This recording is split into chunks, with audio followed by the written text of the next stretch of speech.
नमस्कार मित्रांनो.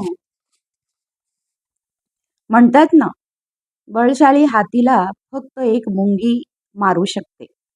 तसेच मराठी मराठी नसतो जेव्हा तो पक्ष बदलतो. पूर्ण देशाचे लोक एकत्रित करू शकतो. पण मराठी निर्भयपणे पक्ष बदलला की दुसऱ्या मराठीचा अपमान करू लागतो, शिव्यागाळ्या करू लागतो, मराठीचा पान उतारा करतो. इतर लोकांचा जासूसही होतो. आपल्या सगळ्या माहिती दुसऱ्यांना सांगतो. पक्ष्यांची मुंगी मराठी माणसाला चावली की भरभरून इतर प्रांती लोक महाराष्ट्रात आढळून येतात.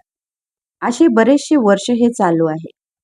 आता मात्र मराठीला समजू येऊ लागले म्हणून जीवाचा कासावीस झालाय.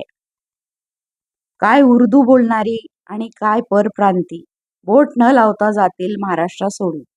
पण ह्याला भाजपा कधीच कबुली देणार नाही. परप्रांती लोक महाराष्ट्रातनं गेली तर भाजपाला एकेकांच्या मागे फिरावं लागेल आणि ते भाजपाच्या पक्षाला पटत नाही. वोट आपले की मुंबईत आपला राज हे भाजपाचे स्वप्न. त्यात मराठी पण दाबलेला राहील. बाई, खूप मज्जा आहे या राजकारणात. काँग्रेस रूप बदलून भाजपा झाली. सशक्त राम मंदिर बांधून.